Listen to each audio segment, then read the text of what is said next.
What's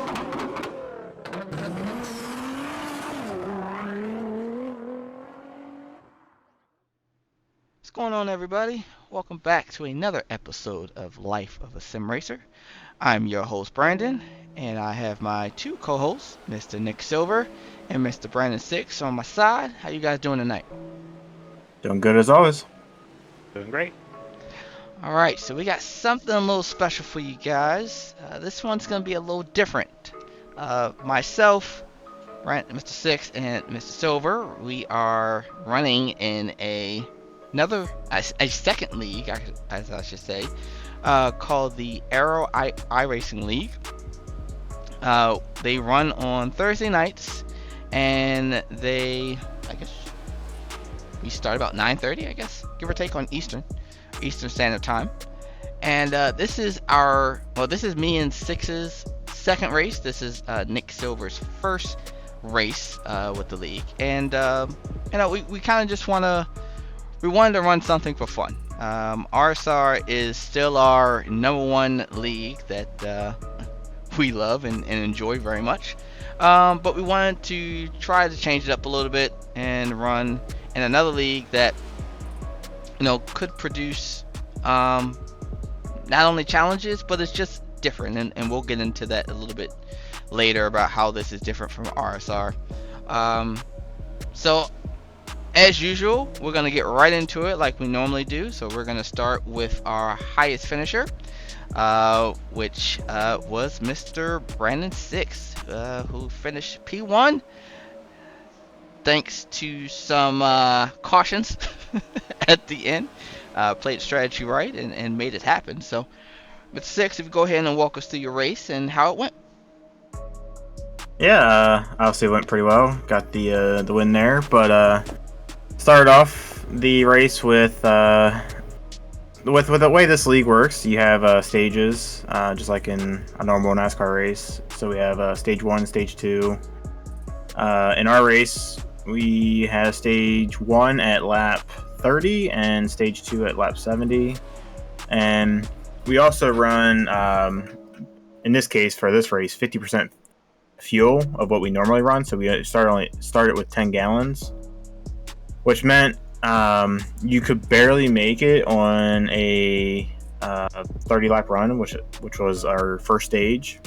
So our first run was kind of mostly saving and making sure we had enough fuel to make it to that stage, and also protecting the tire, because the stuff felt really good at the beginning of the run, first 10 laps, but then after that it became really tight. So you really had to manage the right front and make sure you didn't overcook it for that long run. So the first run, like I said, just biding time, fuel saving.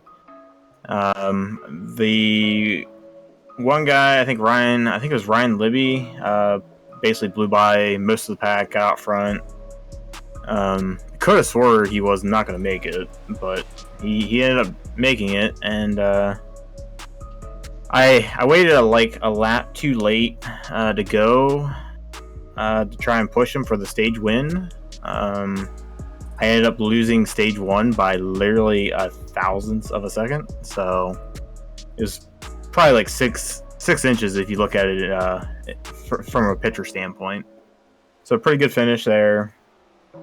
Got good stage points. Came out with the lead. Started stage 2, and then same thing with stage 2. Had to go into fuel save mode because you could actually make it if you fuel saved hard enough. But we ended up having a caution, I think, like halfway through that stage, which then made it where we could just run pretty aggressive for the remainder of the stage, and was riding. I think I had to work from, I think, 9th in that stage at one point, and work my way back up to 2nd. Of course, Billy ended up taking the lead, I think, at that point, and unfortunately, I didn't have much for Billy there at the end, and he ended up taking stage 2. And then started stage 3. We had some guys take a different strategy with the way the stages and cautions played out. So we had some guys leapfrog us. We restarted, I think, P6 in that stage, and then just slowly picked them off. And we actually had a long enough run in that stage that we had some green flag pit stops, which was really nice to see. Definitely brought out some different strategies. Took 2 tires on that pit stop. Felt good. I was actually really loose on the 2 tires. It took a little while for me to come in, but by the time it started coming in, we actually had a caution, I think I want to say it was like 15 to go, and we had a decision to make, basically, because some guys pitted like 10 laps before that, which is kind of long enough that you had to kind of come down and take tires with the way it burned the right front down a little bit. And you had like myself and I think Nick, Billy, I think pitted a couple laps earlier than we did, but like my tires were only about, I think, five laps old, so they weren't quite that bad. And like I said, I was loose, so I'm pretty sure I barely put any heat to the right front. So I kind of made the last second decision because I was going to come down with both Billy and Nick, but I was like, nah. I was like, I'm gonna try something. We'll see how this works. Because, like I said, for me, this league's for fun. So it's kind of like a strategy thing where I was like, I'll see how this is and how the car will react. On tires not quite as old, but still old enough that it kind of would have mattered. But luckily for me, we had a chain of cautions at the end, which really helped my tire situation because it basically cooled them off enough where I was able to make some strong runs. And by the time we got to the green-white checkered that we had at the end, my tires actually had a ton of grip that if I really wanted to, I could run almost wide open, like if I was on fresh tires. So I was able to hold off Nick and Billy for the race win. We ended up getting a 1-2-3.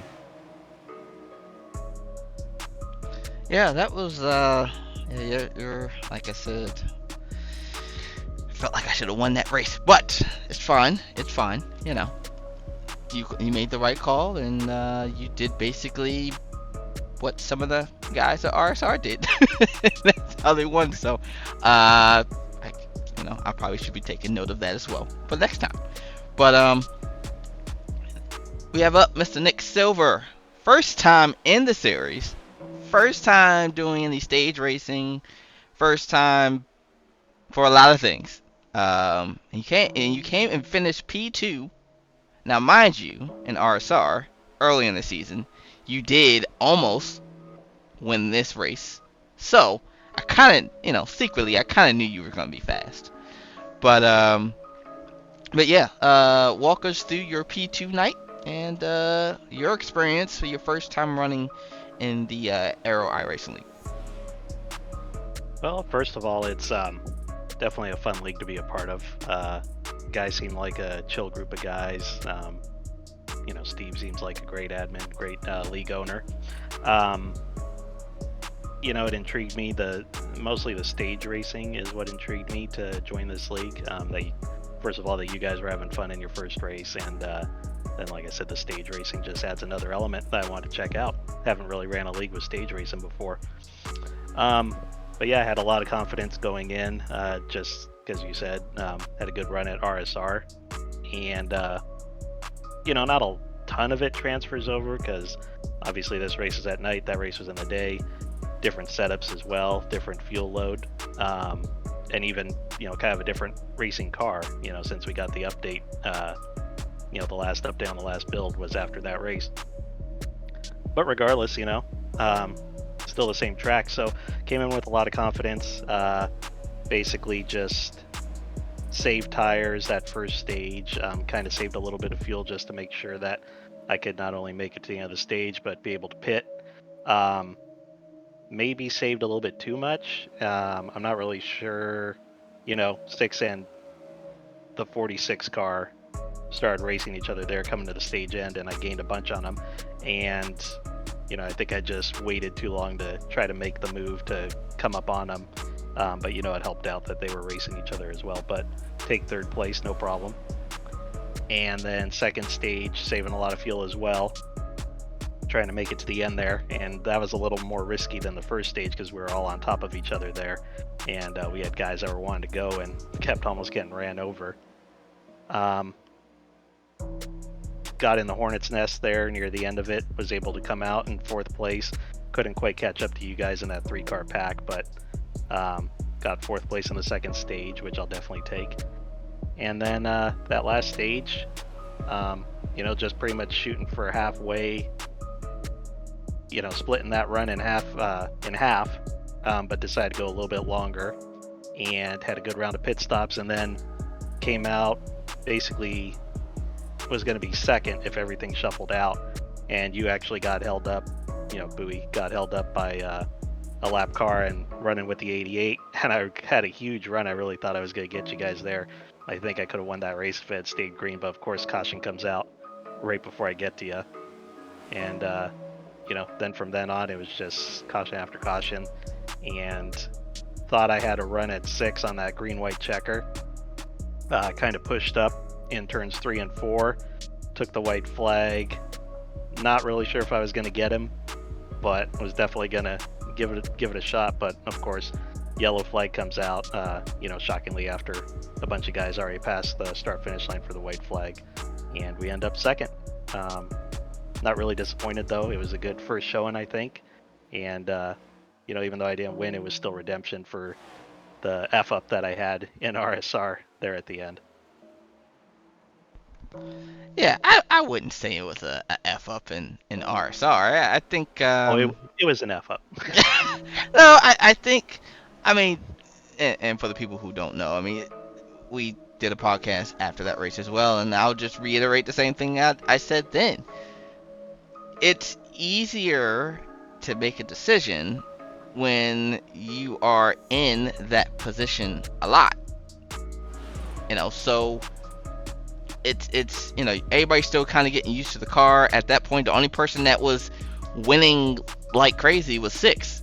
So and you saw my incident at Auto Club, led the most laps, and I felt like I was good and still ended up self-spinning on the white flag at the last corner. So it's one of those things where it just comes time with experience, especially in this car, on what moves to make and stuff like that. But I tell you what though, from that or since then, it seems like you have been on a tear to get good finishes, and you definitely have. You came over here, and I honestly didn't expect you to finish P2, but I'm like, damn, okay. So definitely good job for Sticks, of course, 2nd race in the league, he's already winning. You come in the league for the first time, finish P2, and I make an improvement from from the first race at Daytona. And I don't remember where I finished. I was multiple laps down. I got wrecked. But I got my redemption as well and finished P3 here after winning the stage. That was actually kind of cool, honestly, to win the stage and to actually, show some speed for once. Unfortunately, I don't feel like I have a lot of speed in RSR. The competition is just astronomical as far as powerhouse there, and it's really, really hard to even finish top 5 there, but it felt good and I had a blast. And I guess I'll go into how my race went. So I ended up finishing P3. So again, we finished 1, 2, 3, which is absolutely cool. Our teammates who we run with in that league as well, unfortunately didn't have as much luck, but they ran good for the majority of the race. So basically I didn't have a good qualifying. I tagged the wall in my qualifying, so I had to start 22nd, I believe. So start 22nd, and I knew that I could not make it on fuel unless we save. So I went to save mode, and I think basically I ended up saving the tires too much because I got to the maybe 5 or 6 to go, and I tried to go, and the thing plowed really, really bad. So I couldn't get any higher than 18th at the time. So I took that or whatever, and I said, you know what, I'm gonna have to change it up. So I came in and I took two tires and went from 18th to 11th, I believe. Kind of, didn't really know how two tires would feel. I had confidence that it would feel pretty good, but I just wasn't 100% sure on like the longevity of what two tires would feel like. So I took it easy for the first couple laps. Caution came out a couple laps later, and then I went and continued after that, and I said, you know what? Forget it. I'm just going to be aggressive. I'm never aggressive in RSR. I'm never really aggressive in our pickup races. Like, this is supposed to be fun. Like, just go. I kept telling myself, just go have fun. So, took my two tires, went to the front, took the lead, and it's funny because Six is at me like, hey, are you realize you got the same tires? I was like, I don't care. I just want to have fun. I just want to lead laps and just, whatever happens. And as you can see in the background, the caution came out, and the reason the caution came out is because it was the end of the stage. But anyway, so I am, and as it's showing one of our teammates there. But yeah, so ended up winning stage 2. Like I said, which was cool. Got interviewed after winning stage 2. They asked me some questions about how I felt about the car and my strategy and everything like that. So that was really cool. To kind of be, even though a stage win is not really, a real win, it still felt cool to kind of get noticed. Like, hey, like, you went out there and you kind of whooped up on everybody for that stage. So that was cool to kind of talk to the broadcast booth, and kind of shoot it with them and talk back and forth. But no, we what happened? I think there were some guys, I believe the 88 team, I can't remember the name of their team right now. I believe Badass. Yes, Badass. I think that one's Powerhouse. Oh, is that Powerhouse? Wait, is that? Oh. I can't remember. Okay, so I apologize. We're still new, so we don't know the names of the actual teams, but it's either Badass or Powerhouse. One or two. Anyway, after they pitted right before stage 2 ended, I believe. So the 88 and a couple of his guys had stayed out, and took over the lead, basically going into the last stage. And it was a good strategy play, but the only problem is that they basically had to save their tires for, I think, 2 or 3 laps or whatever. And with this track, it's unless your car's loose, it's gonna kind of bite back at you, and it kind of did, but kind of didn't. But at the time, I believe, what did I take? I either took 4 or 2. I think I took 4 tires at that point.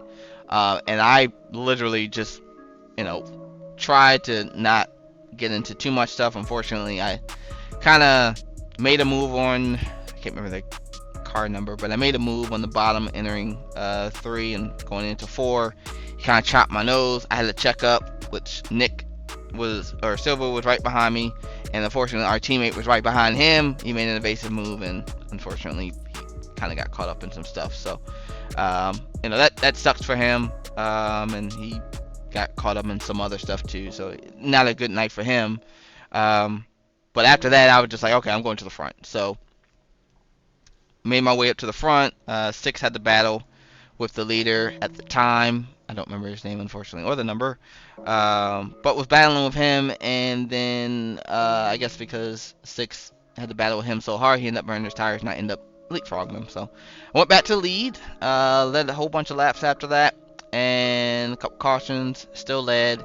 Got toward the end with about, I think caution came out with 12 laps to go, or 11 laps to go, and I think I was on 2 tires at that point, but I decided to pit, and that's where everything went wrong. Six decided to stay out. Me and Nick pit, and after I pit, I take my 2 tires, and I'm second guessing right now. Like, I should have stayed out. Because even though 6 had some cars that stayed out, I didn't feel that we were really gonna get. I was gonna really be able to really go after them. But I tried to stay positive, and lo and behold, obviously it didn't happen. At 2 or 3 cautions, I think it was 2, no 3, because we had a green white checkered. And man, if the caution doesn't come out after we cross the white flag, which I still don't understand why the caution came out. We had it was like 7 or 8 cars that passed the white flag, and then the caution came out. So no caution should have ever came out. But anyway, it did, kind of spoiling me and Nick's chance to kind of see what we could do at 6. Because we were all kind of really curious whether his tires were going to hold up or not. But didn't really get a chance. So I showed some speed. I felt like I got a little bit of confidence back. So hopefully I can take that confidence and take that into the next race, which we'll talk about the next race, what that is later. But yeah, so that's how my race went. So I guess the next question that I have for you guys is, overall, what do y'all think? I mean, I guess if you guys were to compare it to RSR, where are your mindsets at? How do you guys feel about it? Is this more what you are looking for in the league? Is it not? Like, give me your thoughts. I mean, it is and it isn't. I think they're maybe trying to be 2 different things, for sure. RSR is been well established. It's been around for a very long time, and Evan's worked very hard to kind of make it a premier league. Mm-hmm. You can just tell by obviously the wait list that he has every year. And he's got more resources and more connections to put the broadcast out there, have a top quality broadcast and everything. And Aero is, I believe, a newer league. I haven't really heard of them before. Yeah. And then obviously, they just don't. It's a different thing. They're not trying to be the same thing. RSR is trying to be the prestige league. Aero is not trying to be that. I'm sure obviously they'd love to at some point, but it's 2 different products, and they both are excellent products, I think. I love racing at RSR, but it's definitely a lot more serious. There's a lot more hurt feelings there. And here, it seems like it's a little more laid back. I mean, obviously, it is serious, and, everybody's here not only to have fun, but to win and win a championship. But I definitely feel like this is more laid back, and the guys are, like I said, the guys are really chill here. And Steve seems like a really cool guy who knows what he's doing. So, after one race, I'm excited to race some more and, see this league evolve and see where it goes. And I just want to also, sorry, Six, before you jump in, I just want to also mention that Steve is of course, the owner of the league. And I also want to mention, and I thought that this was actually pretty cool. Steve actually was full-time, from what I understand, last year. And full-time, what I mean is by racing-wise. Like, he was literally doing both. He's doing racing. He's also trying to, not cause cautions, but, clear black flags and everything. So he's the admin and the racer at the same time. And I thought that was pretty cool, the fact that he decided this year to take a step back. As much as he loves and wants to race, that he said, you know what, I gotta put the league hat on, and I need to get the league where I want it to be. There's not too many people that are willing to do that. I would definitely say that. A lot of people want to do both, want to do league and want to race at the same time. I mean, let's be honest, it's a sim race, so why else would you get on to basically watch other people race? I mean, you want to race ultimately, but it seems like the league is it's his baby, and so he wants it to be absolutely perfect. I don't know, in the long run whether he, wants it to be at the top of what RSR is. But honestly, it doesn't have to be. As long as he's happy with it, I think that's, I think it's cool. Ultimately, it's just basically what I was trying to say. Sorry, Six. Go ahead. Nah, that's a good point. I was just gonna say, there's definitely a lot of aspects I definitely love. I mean, obviously, like Nick was saying earlier, with the staging, I love the stage racing. It's a different aspect. It's something we don't do, obviously, in RSR. I actually wouldn't mind us maybe considering the option maybe to do it in RSR, because it's actually, I thought I would hate it kind of thing, but I kind of enjoy it in some ways because it adds like different strategies to it, and I don't know, it just opens up a whole new way of racing, basically. Something we're not used to on iRacing for the most part. And I think what also helps with that is the fact that they do like different fuel percentages to make it more strategy based. Because if we had the full 20 gallons, I mean, we probably could go 2 full stages, which then it kind of like defeats the purpose of having to make different strategies and pitting and all that good stuff. So that helps as well. The one thing I really like is with the way Steve obviously stepping away from being a driver and being more admin. Of course, he watches our races and administrates it. So if there's an accident or whatever, like he basically calls it out and's like, okay, this is what happened, and he says that over to the chat and it's like, okay, this driver caused this, or oh, this was actually more of a racing incident, and kind of makes that call for us basically, which I kind of like, because sometimes from the driver's seat it's really hard to tell if you are the driver at fault. So I definitely love that aspect of it. Would like to see that maybe considered in RSR, to have maybe obviously maybe not Evan, because obviously he does the broadcast stuff, and that'd be really hard for him to do, obviously, almost impossible. But even if he could get somebody else to fill in that role and do that, that would be, I think, a huge thing, honestly. Because I can't tell you how many times all of us as drivers, like, did I cause that, or because like I said, sometimes you just can't tell. Sometimes it's obvious that you're the one who caused it, but there's a lot of times we race so hard and so close that you just don't tell. So, but yeah, I mean, there's a lot of good benefits. Like I said, I would say those are probably the 2 biggest ones. There's some other things that can be taken from, but I would say those are the 2 big ones for me. I guess it's my turn now.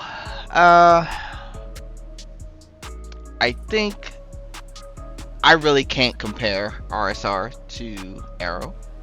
As I kind of mentioned earlier, or actually Nick kind of said it,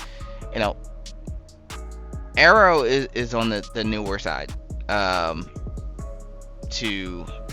From what I believe. Now, if I'm wrong, let me know in the comments below, please.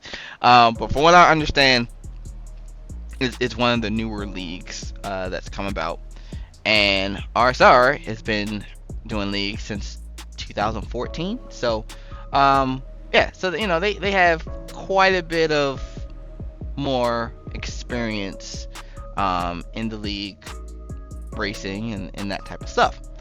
But each league as well has its pros and cons. I'm not going to really go into what the pros and cons are, but they are different. And I think that's why I like both of them, because they're independently different in a lot of ways. This Aero League requires more strategy, more thought as far as, you know, whether you pit or whether you don't pit. Do you want to come in before the stage, you know, and kind of try to leapfrog those guys, and then you got 2 or 3 lap older tires, and then you got to try to hold off the field? Or do you want to stay out? Do you want to get those stage points? Do you not want to get those stage points? You know, fuel also, I mean, fuel is another one that plays into a factor. You have, you only, like for this race, I think we only got 10 gallons. You know, so there's, you know, that aspect of it as well as a strategy. So, and I said I wasn't going to go into the pros and cons, but I guess I kind of am. But, with RSR, it's more, honestly, in my opinion, RSR is more on raw speed. You know, you could play the strategy game if you want, and it works every now and then. But ultimately, if you're just not fast, like you're not gonna do anything. Some of the guys in RSR are just on a whole nother level. They are, if RSR was the Coke series, that would probably be a good comparison to the talent level that's in there. Not taking anything away from Aero, because Aero also has their talent level as well. But they're, like I said, they're 2 different leagues. But again, that's why I like both of them. I've run RSR for years. I left and I came back, but I came back because I miss running in it. I miss the coordination of it and the way how it was run and the drivers. I miss racing with you know, some of the drivers over there. But at the same time, the competition over there can get really overwhelming. Is probably the best word I could use. And because for me, I take it seriously. I take it, you know, to heart when, you know, I finish top 10, you know, or finish top 5. I mean, that's almost like a win for me. You know, if I finish that in that league. Here, I feel like if I finish top 10, then I am still happy, but at the same time, I'm questioning what could I have done better, if that makes sense. Like RSR is like, it's so hard nowadays, and now you're just like, please just let me get a top 10. And this league is just like, hey, I'm having a blast, but it's still so much I feel like I could learn in this series, just because mainly strategies, pit calls, and the engineering, I guess, like the engineering side really of the racing side is really what Aero kind of brings to me when I kind of think about it. But ultimately, like I said, I like both series. You know, I plan on definitely running the whole season for both of them. Finishing out RSR hopefully with a big bang. Championship would be nice, along with team championship. And the same thing in Aero. I hope to help our teammates. Yes, Andrew Phipps, Ryan Dunkelberg. I want to be able to help the whole team that I am a part of, Prestige Worldwide, not only get a driver championship, but a team championship. And I think that, honestly, I believe that me and Six can definitely do that. So again, that's another challenge. But it's a fun challenge. There's really no stress that goes along with it. So there's that. Yeah, I definitely agree with everything you said there. I mean, obviously they have their differences, and obviously every league has their differences, and that's what makes them obviously different, and people want to join them sometimes. But I guess it's just my mindset. It's like, sometimes it's like, yeah, you might have a league like, say, RSR, who's been around for as long as they have, and they probably, for the most part, have done the same thing. But that's where we have our discussions, like every now and then. Over there, it's like, okay, we were talking about like road courses, how we we should have some cautions on those, however it may be. But then, like, if you have like in our scenario in this league, which I'm actually kind of excited to see how those play out. But when we do our first road race there, and we have the stages, I mean, obviously, from my understanding, is they don't throw cautions either for road courses, but you at least have 2 stage cautions in that race. So it's like, if you had something happen to you in stage 1 or even stage 2, you know there's going to be a caution that gives you a chance, one final chance, basically, to get caught up or whatever and fight for the lead, or maybe get yourself into a bit better position for that final stage and get yourself a decent finish out of it, basically. I guess if there's, like I said, if there's one thing, I think the stage racing for really almost all leagues, I think, is a good thing. Not saying like not every league needs it, but I think like I said, in RSR, like, I think that would be a lot of fun, especially with the large amount of talent that we have in that league. I mean, like you were saying, that RSR is very competitive. It's very mentally consuming, I'll put it that way.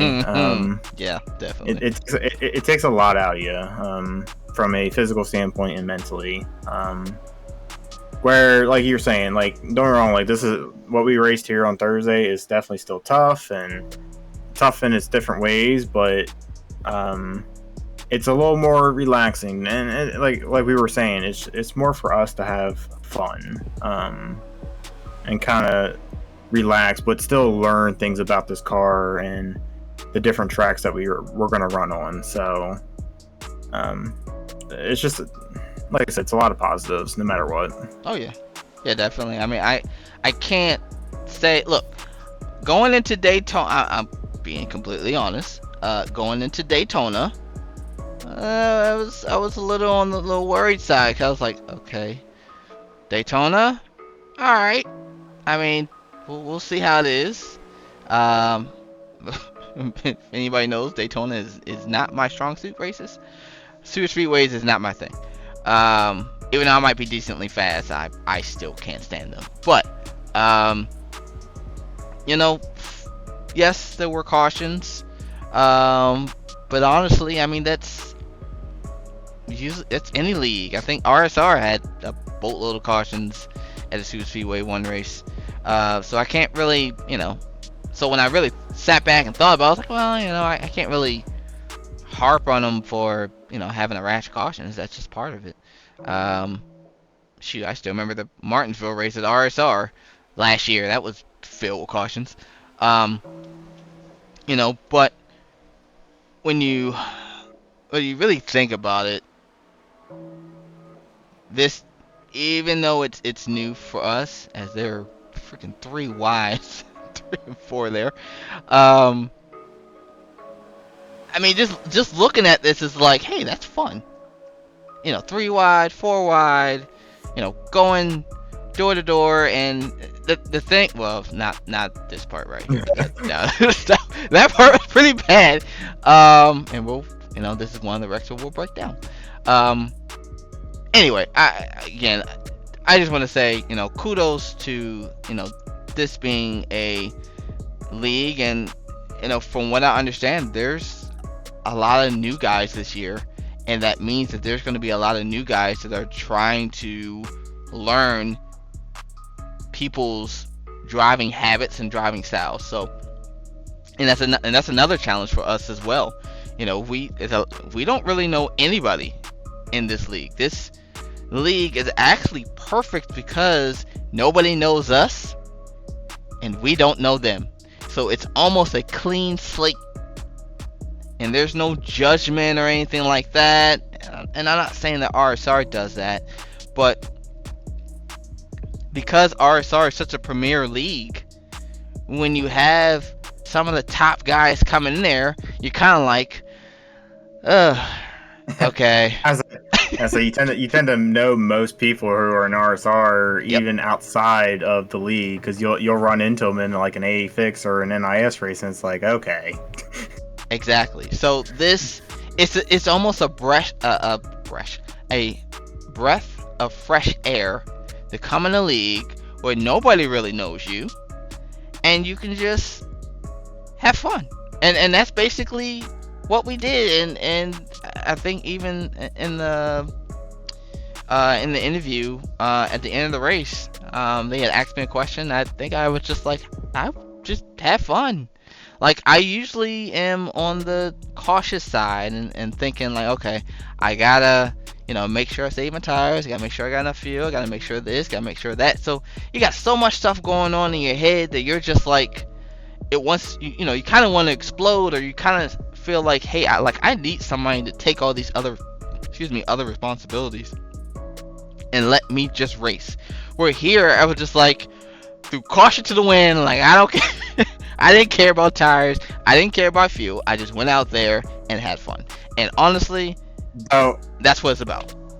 I do want to say, you still did have your team owner hat on there a couple times in that race, and I dude, you need to throw that out. Look, everybody knows, and everybody who's a team owner, and I'm pretty. And there's no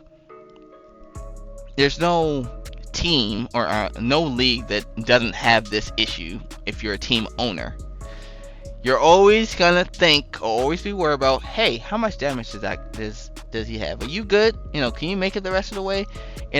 Hey, if you got, somebody's upset, your teammate's upset, like, I can't remember, somebody that said something, who was upset with how the driver was racing. I'm like, hey, look, don't worry about it. Let him blow his tires off, and you go back at him. Like, that's my team leader or owner hat. That's me. It's so hard to not think about and how I can help my teammates on a daily basis. That's one of the things that I deal with on a daily basis, whether I'm in the sim or whether I'm sitting outside the sim. I mean, it's hard to turn that off, and that's why I kind of give a lot of props to the owners that can take themselves out of a car to run a league, or take themselves out of a car to run their sim racing team. That's not an easy thing to do. Racing is our love. That's what we love to do. Everybody who sim race, that's basically what they love. They love to race, or they love the speed, one of the two. But when you have to take yourself and be either playing the responsibility of a team owner or playing the responsibility of a league owner, and you have to take yourself out of the car to make sure that things are going right, that's a hard pill to swallow. It just is. I don't know what else I could do besides mute myself while I race. Don't ask any questions. Which I thought about doing. That's like you passed me and you're like, oh, here, I'm gonna give you some clean air. I'm like, are you good with this? I'm like, Billy, run your line. I'm okay. Hey, look, we were sitting 1, 2, 3, 4 as far as the team wise. I think we were sitting at that point. 1 point, yeah. So I'm like, hey, like, I don't want you to, blow, mess up, have your tires, get too hot, then you're too tight, then you're falling back through the field. Like, no, like, I'm a team player. That's me. But that's my downfall. That's something that really hurts me when I race. When I race by myself, I'm a whole different animal. But when I race with my teammates, yeah, I'm always trying to think of the big picture. Well, here's the thing. Like, for instance, in that same run, like, obviously you got by me because I was starting to get tight because I was fighting the leader there for a while, and it's like, yeah, I was tight. So it's like, honestly, I was like, go ahead, take it. And I think I was behind you for a little while, and then eventually I started getting a little bit tighter.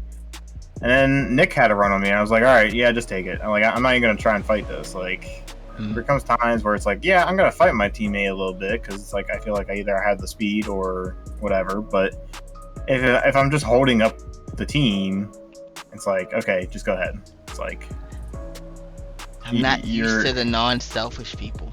To be honest with you, I'm not used to that. I'm used to, like, I caught you and I'm gonna pass you, or it's the other way around. Like, like, don't pass me, like we're teammates, like just help me.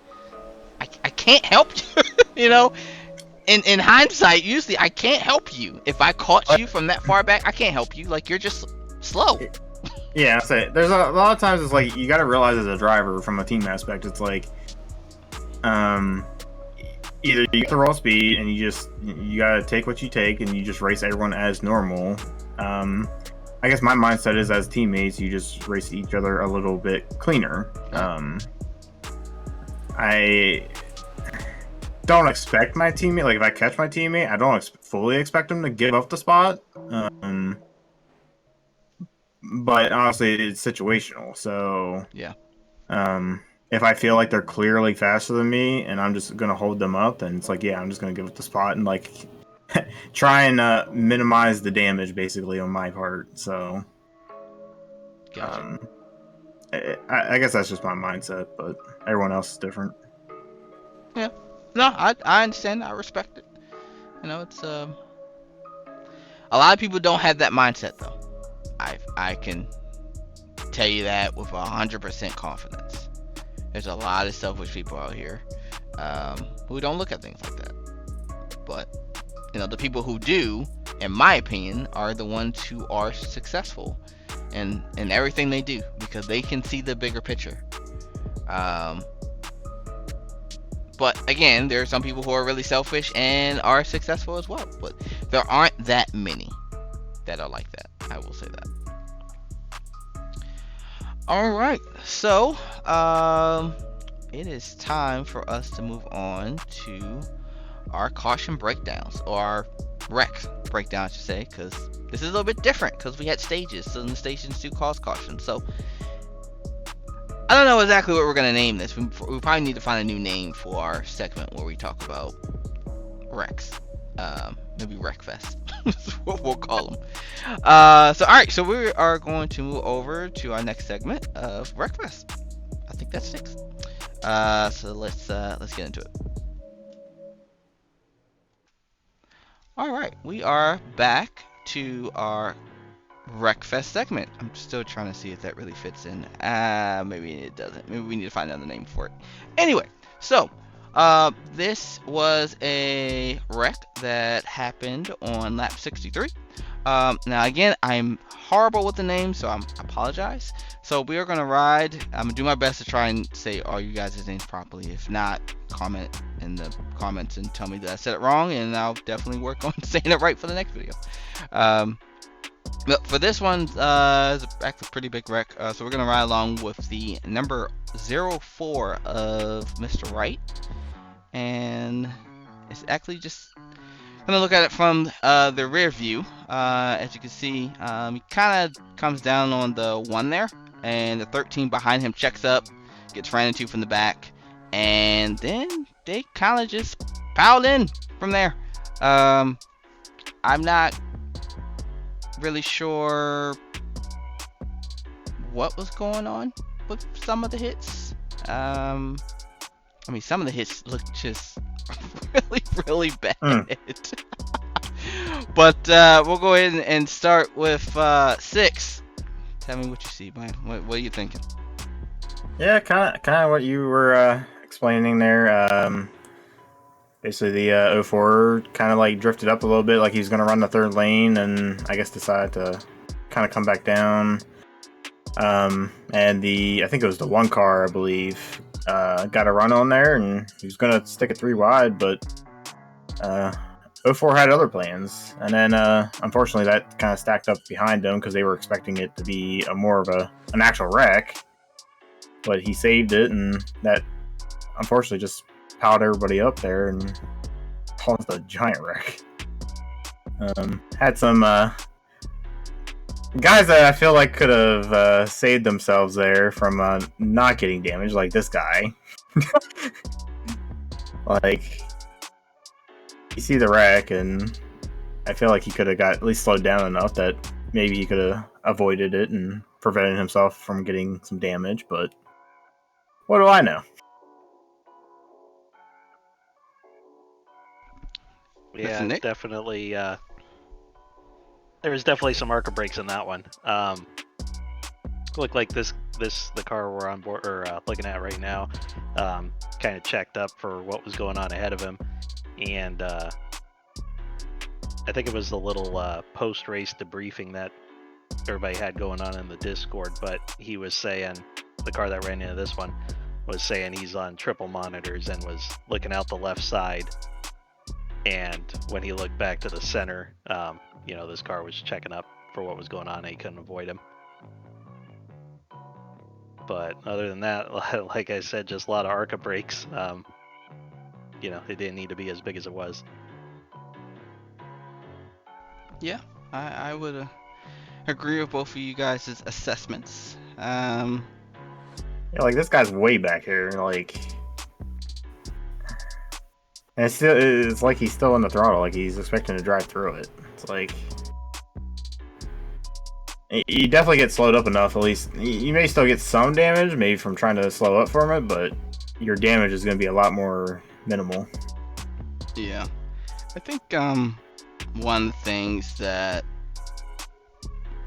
people kind of do is I would call it a panic braking, and they basically just slam on brakes. But you really can't do that. These cars don't have ABS. So when you stop, I mean, unless you put the 8s on, I think the 8s allow you to have ABS. But if you stomp on the brakes, it's gonna lock up, and then you're just gonna continue to slide and either push up or you're gonna run into the guy still. So I agree. A lot of ARCA brakes. You never want to see guys from that far back still piling into the wreck. And that's some of that stuff is just like, hey, if you were close by and you got involved, okay, all right, like that, okay, that's fine. But the hit later on, the last hit was just, I would say the person wasn't paying much attention, but yeah. So this one was pretty much cut and dry, and we'll move on. So for the next one, I believe this one happened on lap 113. So let's take a look at that one. Alright, so we are back, and so we are going to ride along with the driver, Brandon Perry, driver of the number 21, I believe.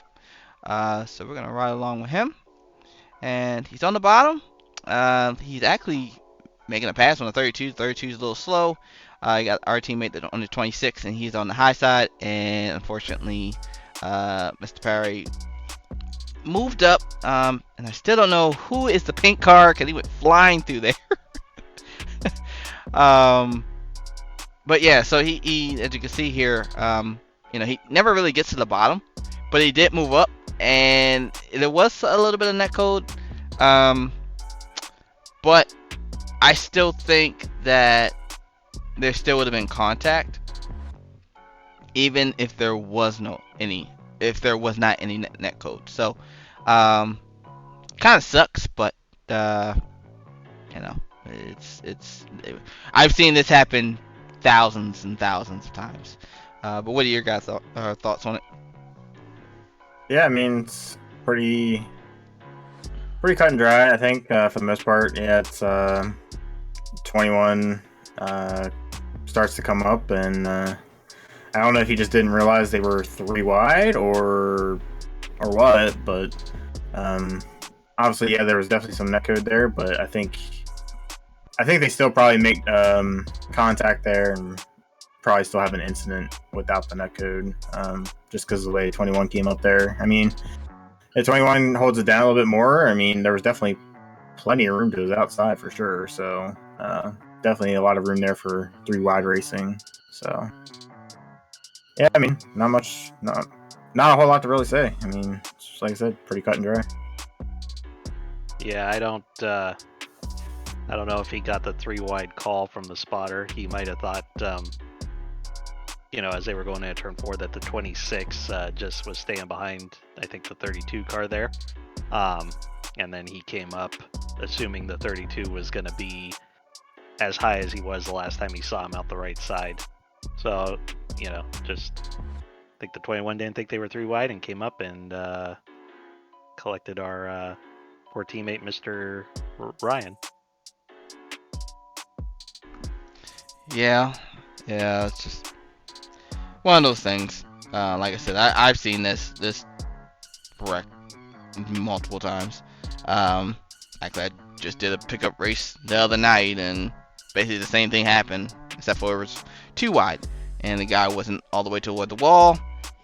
I moved a little bit, he moved a little bit. He came and clipped my right rear, turned me into the wall. Big wreck, and that's pretty much the race. So it happens a lot, even to the best drivers out there. So it doesn't matter what your talent level is. It's just one of those things where when you are gonna do something like that, and in my opinion, and you're not 100% sure on exactly where you are, I try to give a little bit more space, just because I don't know.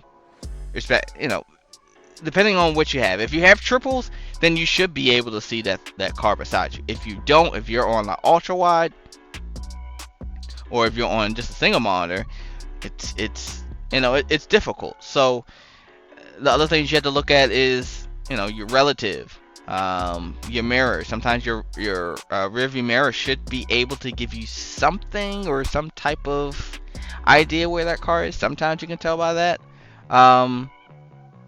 And sometimes it just depends on how you have your settings. You might be able to get a little bit more view out of the right side of the window, but or the left side. But it's a sucky situation, honestly. I'm pretty sure the 21 car was just like, hey, look, I would just try to make a pass. And if I remember correctly, our teammate Ryan and the 32 were both slow because they had damage. So and the 21 car didn't have any damage at all. So now you do. So it's just it's a sucky situation though. Yeah. One other thing, you were talking about like the triples and stuff. That helps in that situation. Or, I mean, obviously it's more of an experience thing and a lot of time racing. But I mean, I'm on an ultra wide, and obviously so are you. Actually, so is Nick. Actually, all 3 of us are. I go off more the sound of the car, because you can hear the pitch of the car change as you get closer to each other. That's a lot of times how I know like how close I am to a certain individual or the wall or whatever it may be. But yeah. Someone who maybe doesn't listen to those cues or doesn't have a ton of experience in that scenario, you may not really notice it. But if you start to pick it up and notice it, it's a very helpful tool if you go off of sound as well. Yeah. I do the same thing, and mostly it comes from, go-kart racing in real life, because you don't have, obviously, any mirrors or anything. So the only way somebody's on you or in a certain area, behind you to your side, is from the engine tone. So I do the same thing as well. Go-karts, huh? No, I'm joking. I knew that. But yeah, I mean, you guys are absolutely right. I mean, it's, and again, we don't know. We have no idea whether he has triples or whether he's on the single or ultra wide. We don't know. Only thing we know is that your tools, like Six and Nick said, listening to the sound of the engine, or how, because of course the closer you get, the louder the car gets. So you're gonna be able to hear that a little bit using your relative, using the mirrors that you have. I know it's limited, but there's also look left and right buttons. Yes, I mean, you have that as well. You also have, and trust me, I understand your look left and right is an annoyance, because it is sure as hell an annoyance to me. It's actually one of the reasons I've kind of considered going back to triples. But there are even apps out there that offer the opportunity to tell you, car's still there, car's still there, car's still there, and it tells you, if I remember, I don't remember the name of the application, but I think it would tell you like how close you are to them by like feet or something like that. So I mean, there's hell, even RaceLab, I think RaceLab apps has a radar feature like you have in, like Assetto Corsa or whatever it is, R Factor or something. So you can even, get an overlay app like that and have it on your screen. Yeah, for sure. And if I remember correctly, yeah, that's on the free side, so you wouldn't have to pay for anything. So, and shout out to RaceLab because that's one of your sponsors on in RSR. So shout out to them. It's for basically creating that type of option. That is pretty cool. Yep. But all right, so again, that was that wreck there. So we are going to move on to the next one, which is going to be a couple laps later, lap 118. So let's take a look. All right, again, so we are back for another one. Unfortunately, we are riding again with Mr. Wright, number 04, American Badass. I don't know how much of a badass he would really feel. Say it again. I was saying, poor guy had a hell of a race. Yeah, unfortunately, I don't know how much of American Badass. This one is right there. Oh my god, such a hit. But there's some violent hits in this one. Yeah. If really allowed the new damage model to shine. It definitely shines. Yeah. I've actually, man, you think it's over, and then you get hit again. Yeah, say that last hit, I felt like it was really late. I guess we should probably count and see how much longer he sits there before he's hit again. Like, oh my! Like you see him wrecking ahead of you, and you're still driving through it. Yeah, and, it's I don't know. It's Arca brakes have always been around. It's just the part that sucks is. Well, I just hope that he didn't have like a direct drive wheel and then had the force turn all the way up and still had his hands on the wheel, because that would have hurt. Oh, you mean like a certain driver like me? Oh yeah, like you, yeah. Which I've heard you say "ow" a couple times. Yeah, my last terrifying wreck was I think with you in a practice session where I got hooked. Yep. Yeah, I think so. That was a pretty violent. Yeah. But yeah. So as I guess, what do you guys think on this? Ultimately, I think it's pretty much cut and dry. Self spin. And yeah, like you said, it's cut and dry. I mean, overcorrection for the win. We've seen this a lot in this car in both RSR and obviously so far in this series. I don't want anybody to think like, oh, well, he didn't say anything about RSR. No, RSR has their God. I mean, we did this.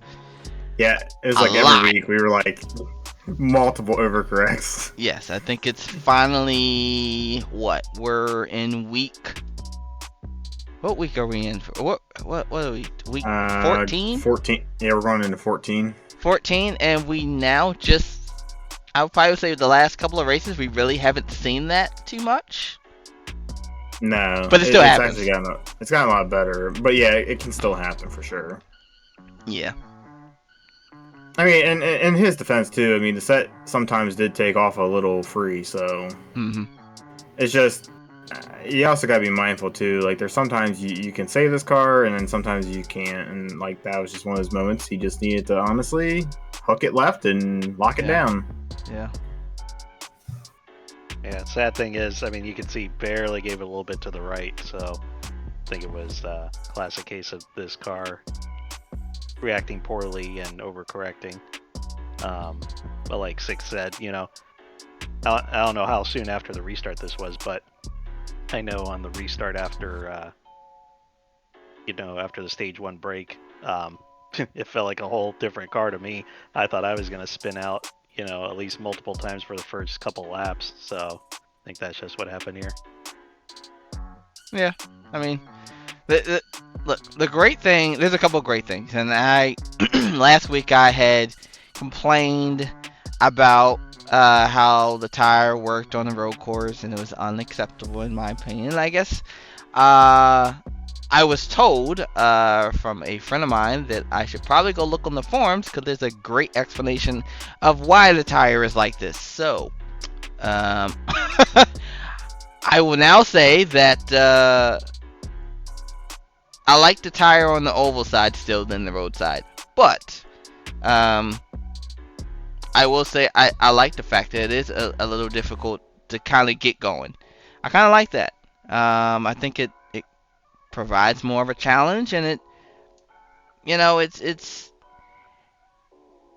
allows it to kind of shake up the things, and it's not like, oh, I just stand on it and go because I got fresh tires and it's gonna grip.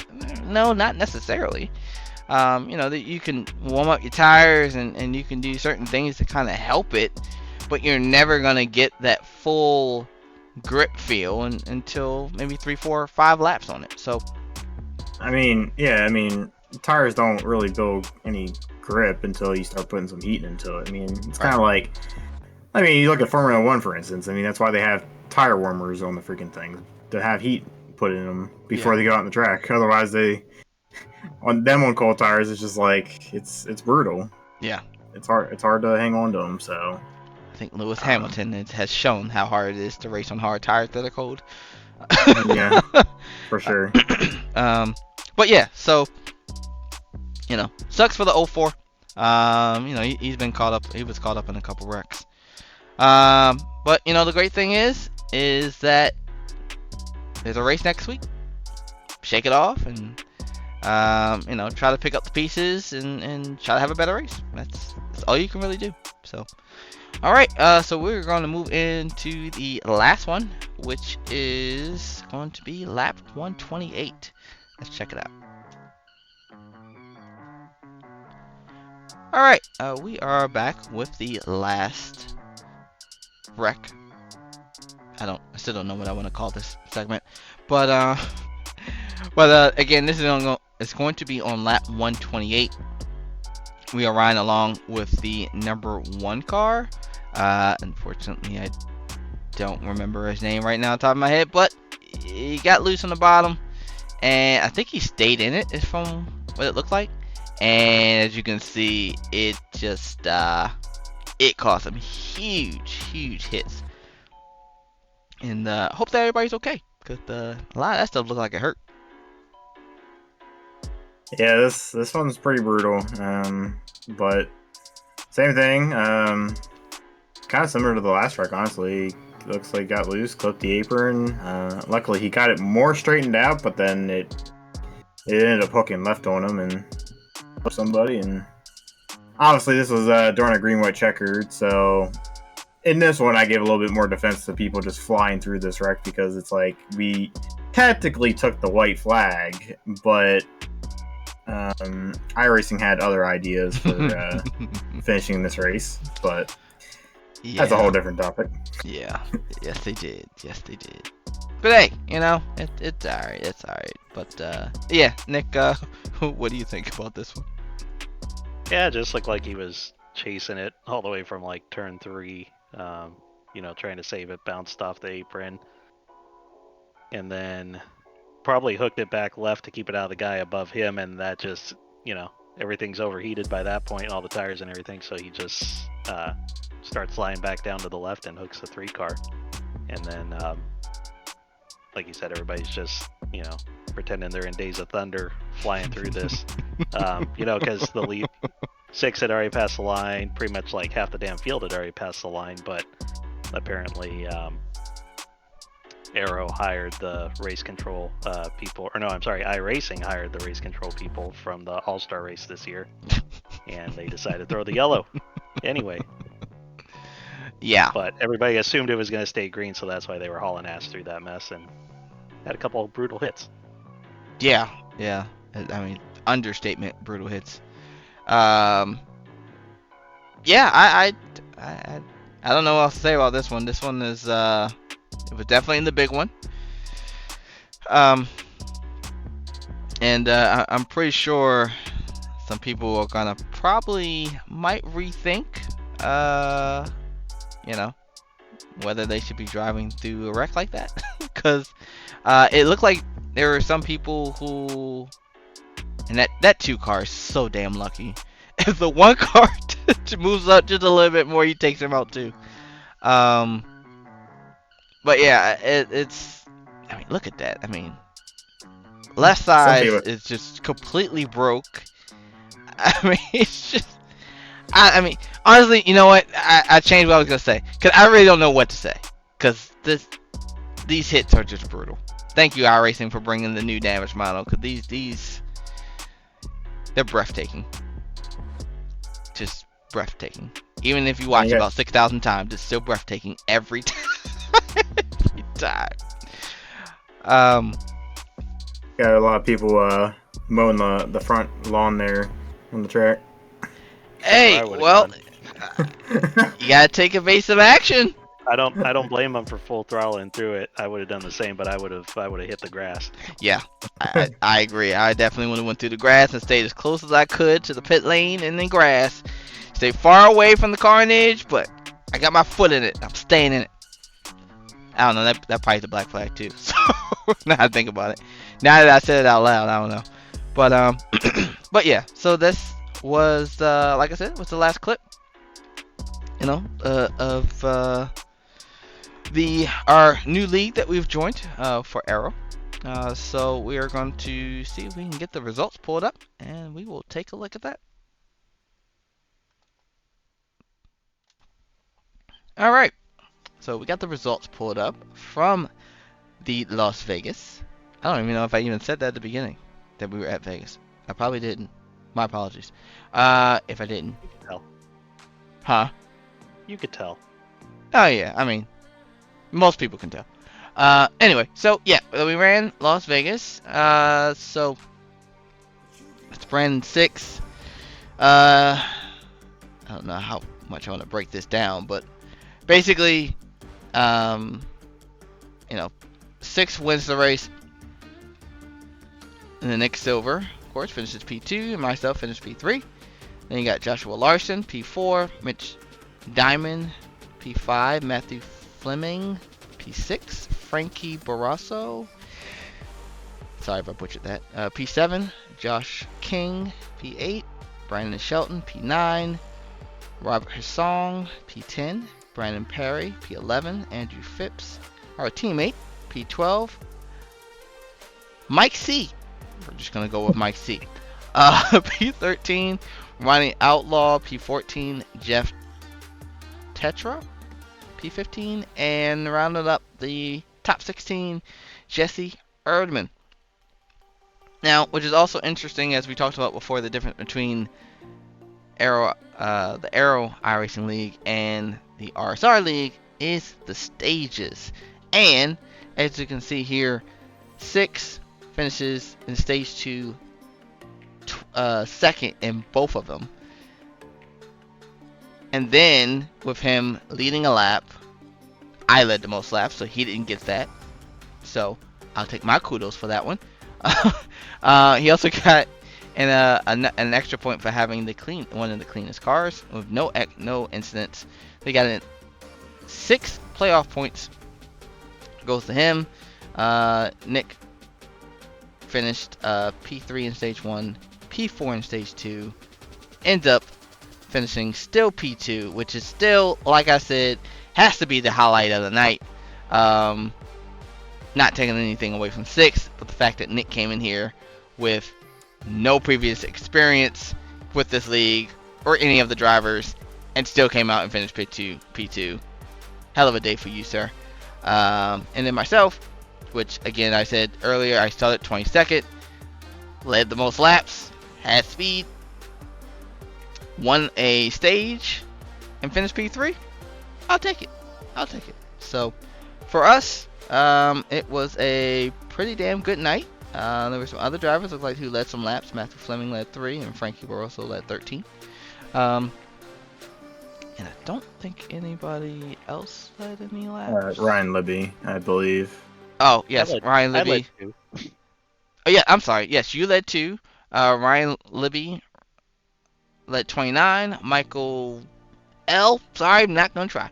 Led 3, and also Ryan Libby had the fastest lap of the race as well, which also gave him a playoff point as well. So, as you can see, things are definitely different compared to RSR. People who run in RSR, you guys can see the differences. You guys would know the differences right off the bat. The guys in Aero, if you look at my previous recordings or podcasts, or you look at the next one that we're going to do coming up for Monday, if you watch that one, you'll see the differences. So, as we stated, both are great leagues. One's a newer league with fresh ideas and different perspective on doing things. And then we have RSR League that's been great from the beginning and has stayed true to their belief and their rules and running the league in that type of way. So, again, we both love, well, yeah, I guess we're at the point where we can say we love both leagues right now. So yeah, so that's pretty much it for the results. There's no power rankings for my guys on KR because we just started. We don't know the guys that well yet. So if we do decide to do another season with them, then maybe at that point maybe we do power rankings for them as well. I don't know. I'll see how I feel about that. But hey, as you can see, the next race coming up for the Aero Iracing League is at Michigan. One of my favorite tracks. Kind of ran some practice laps around there. But of course it's kind of hard to tell because you're pretty much full throttle. It's not a super speedway, but it's it's a little bit tougher and it's a little bit harder to try and run and race practice by yourself and then try to learn something. I mean, you definitely need other cars around you and kind of see how the draft works and how the side draft works in that effect. But for you guys, for Nick, how you feel about Michigan coming up? I got a lot of confidence. Said it in the interview the other night. I like Michigan, and I seem to do pretty damn well at Michigan. Usually, doesn't really matter what car. So we're gonna go in with some confidence. Hopefully, we can one up our finish this week. Right on, sir. Right on.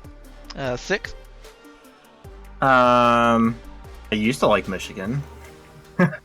I used to like it when it was the 900 package, and you actually really had to use a lot of throttle control around that track, and there was multi-groove racing. There was 1 year where there was multi-groove racing, sir. I disagree, but I think there was only 1 year. But go ahead. But with the more of the 550 package around that track, it's rough. It kind of reminds me of a super speedway race, honestly. It's very draft dependent. You get a lot of aero tight behind people. I don't know. It's just not my style of racing. It's just a different way of racing, but I tend to adapt to it for the most part. For me, I'm just hoping for, honestly, a top 10 out of that race. Yeah, no, I'm here. I think we definitely have the ability to finish top 10. I still think it's it's going to be a challenge. I mean, there's 4 of us, and the last time I really ran there as a race was last year, RSR. But RSR, we tried a strategy and we tried to lay back because there was so many cautions on the pickup races, so we kind of figured that it was going to do that. I guess we probably shouldn't do that again. We probably should just just drive and kind of see how it works out and then just go from there. So, but yeah, we also can't do that. We also can't do that in this league because of stages. So yes, very good point. So the stages kind of prevents us from doing that, which again kind of keeps us from shooting ourselves in the foot. So I mean, another plus for the stages. All right. So that about rounds it up. So of course, Gotta thank our sponsors, Digital-Motorsports, Elwood Designs, Battle Beaver, and Boosted. As usual, gotta thank you guys for being my road dogs. Even when it's running in another league, we're still together. Happily ever after. But Six, who do you want to thank before we go? I also gotta thank the channel, Life of Sim Racer, Elwood Designs, and obviously this team. As always, this team is freaking amazing. All the work and stuff we put in throughout the week, so keep it up. Yep, give my usual shout outs to Elwood Designs, the team keeping it real, esports, and Life of a Sim Racer, Race Lab Apps. Then yeah, I'll thank Mr. Andrew Phipps for allowing me to hang out with you guys in the voice chat. I'll just call him and Ryan my corporate teammates, since I'm technically soloing it in this league as far as points go. But those two guys are pretty cool. Look forward to racing with them and everyone else the rest of the season. Yes. Definitely want to thank Andrew and Ryan and thank them for allowing you to even hang out. Sometimes people don't want a fifth person involved, and sometimes it can make stuff complicated. But I mean, they were accepted. They accepted you right away. So shout out to them. Thank them. As especially allowing me and Six to race with them as well. It's definitely fun. Definitely an honor to be able to race with them. So that's, like I said, gonna about wrap it up.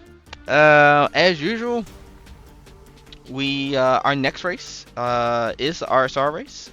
So we will race with them on Monday, and we will race at what track are we at? In RSR? Michigan. Atlanta. Atlanta. Atlanta, right? Where we will definitely be hanging out back, since there's no stages, and let everybody wreck themselves. Don't tell our strategy, sir. What are you doing? Jesus. It ain't a secret strategy. If everybody else is smart, they do the same. I say secretly it could be the front. Yeah, sure, absolutely. It could be the front. I guess I'll have to tune in to find out, right? Yeah, exactly. So, for my guys on Aero Iracing, hey, do us a favor, check us out on the RSR race. Yes, it's another league. No, it's not in competition with you guys or anything like that. If you're bored, you don't have anything to do, give us a watch. And just as the same on Thursdays, give RSR, give us a watch on the Aero Iracing League. You can watch them on their broadcast as well. They also have a truck series that runs on Tuesday, but that one's not broadcasted. But I just had to throw that out there as well. But anyway, that's about it for real this time. So everybody be safe, take it easy, enjoy life, and keep it racing. And we'll catch you guys in the next one. Peace.